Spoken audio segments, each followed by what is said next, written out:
Warnings have been issued as Isaias moves through the Bahamas and towards Florida. Hurricane Isaias will track up the East Coast next week. Hurricane conditions are expected over portions of the Bahamas into Saturday. First impacts will be felt in parts of Florida later in Saturday. Hurricane conditions could reach South Florida by Saturday night. The forecast for this system is still uncertain. Isaias may ultimately impact a sizable swath of the East Coast as far north as New England early next week. Hurricane Isaias is moving through the Bahamas and then it will approach Florida later Saturday, before tracking up the East Coast as far north as New England the next week. Isaias is moving a little slower, and the timing of its track near the U.S. coast has been adjusted with the new advisory. A hurricane warning is in effect from Boca Raton to the Flagler-Volusia County line in Florida. A hurricane warning means that hurricane conditions are expected within the warning area within 36 hours. A hurricane watch is in effect for portions of South Florida from Boca Raton to Hallandale Beach. A hurricane watch means that hurricane conditions are possible within the watch area. Hurricane warnings continue in the northern and central of Bahamas, including Nassau, Freeport, and the Abacus Islands, where hurricane conditions are expected on Saturday morning. Tropical storm warnings are in effect for the northern Florida Keys to Boca Raton and inland north to Orlando, Florida. A tropical storm warning is also in effect for Lake Okeechobee. A tropical storm watch has been posted from the Volusia Flagler County line to Ponte Vedra Beach. In addition, a storm surge watch has been issued from Jupiter Inlet to Ponte Vedra Beach. This means that there is a possibility of life-threatening inundation from rising water moving inland during the next 48 hours. Strong winds and bands of rain are lashing the central Bahamas.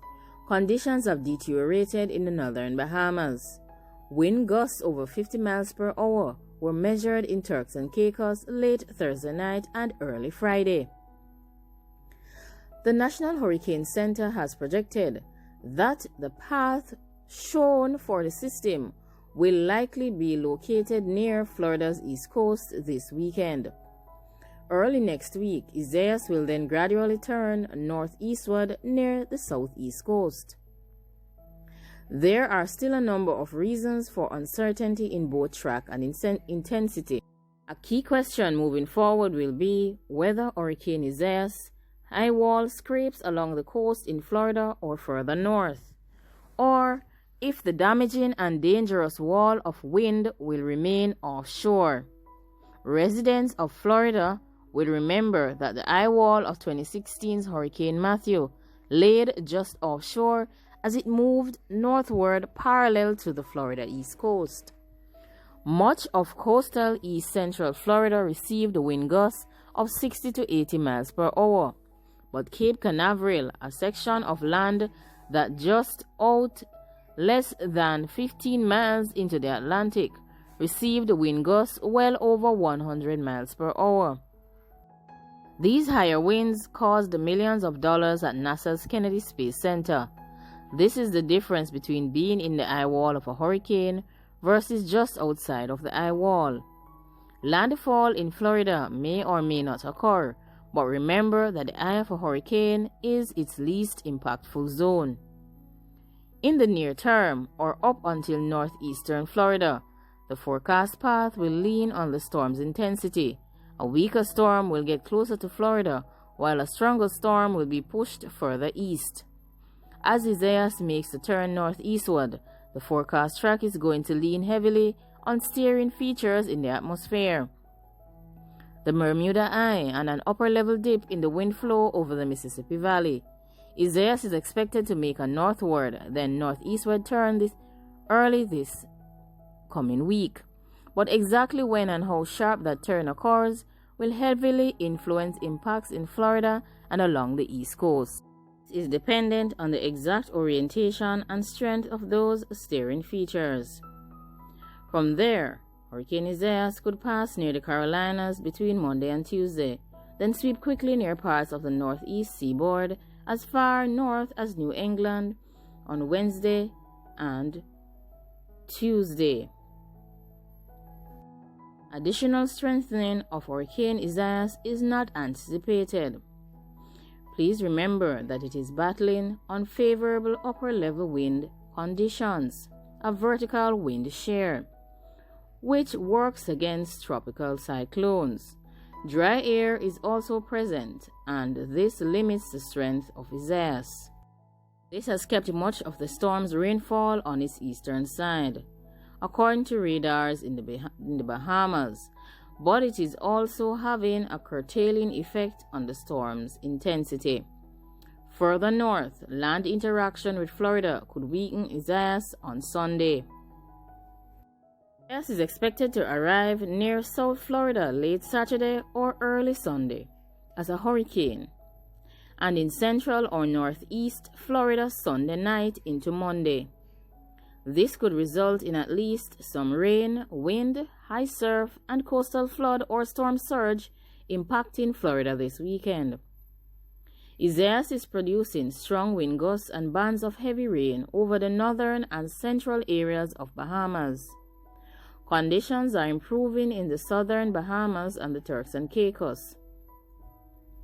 Conditions will begin to deteriorate later on Saturday in South Florida.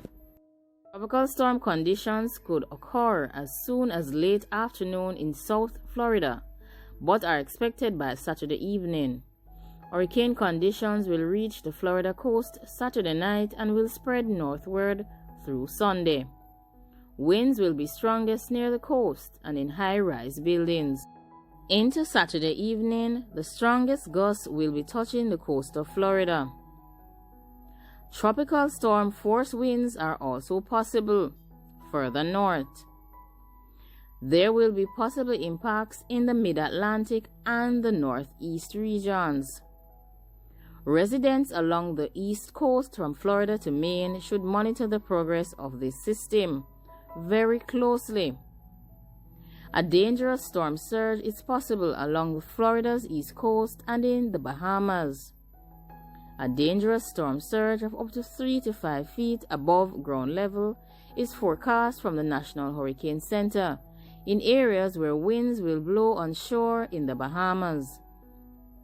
Storm surge watches have been issued from Jupiter Inlet to Ponte Vedra, Florida, where a storm surge of 2 to 4 feet above ground level is possible if peak surge occurs at the high time of the tide. A storm surge of 1 to 3 feet may occur from North Miami Beach to Jupiter Inlet. Swells generated by Isaias could begin arriving around and close to the southeast coast of the U.S. as soon as Saturday, leading to high surf and the danger of rip currents. Surf will remain elevated through the duration until Isaias passes. Threatening surf and rip currents are also expected in Florida this weekend. Isaias will be eastward loaded in terms of its precipitation patterns, meaning much of its rainfall could be over the Atlantic rather than over Florida. This pattern is expected to change as Isaias moves northward. Rainfall of 4 to 8 inches is likely in parts of the Bahamas, with up to 4 inches in portions of Cuba. Life-threatening flash flooding and mudslides are also possible. Heavy rainfall may also spread into the Carolinas and the mid-Atlantic early next week. Isaias is the earliest named 9th Atlantic tropical cyclone on record. The previous record was Irene on August 7, 2005. Typically, the 9th named tropical system occurs in the Atlantic Basin in early October. So this means that this year's pace is over 2 months ahead of average. Heavy rain triggered serious flash flooding in several areas of Puerto Rico. Just under 4.5 inches of rainfall was measured in San Juan on Thursday. Multiple fallen trees, mudslides, and flooding in the southwest of Puerto Rico. River flooding has also been reported in several locations in Puerto Rico. Like, comment, share, and subscribe. Let me know what you think about the progress of Hurricane Isaias. It also seems that our hurricane season is moving 2 months faster than it normally does. Hurricane Isaias basically arrived earlier than other 9th named tropical cyclones that would have normally arrived in this Atlantic season. However, as it progresses, ensure that you have all the necessary plans in place, not just for evacuation, but also for flooding, and also ensure that you have made necessary preparations for food and water, and also to keep your belongings safe. Stay tuned to the Learning Academy for further weather updates on Hurricane Isaias. Thanks for watching.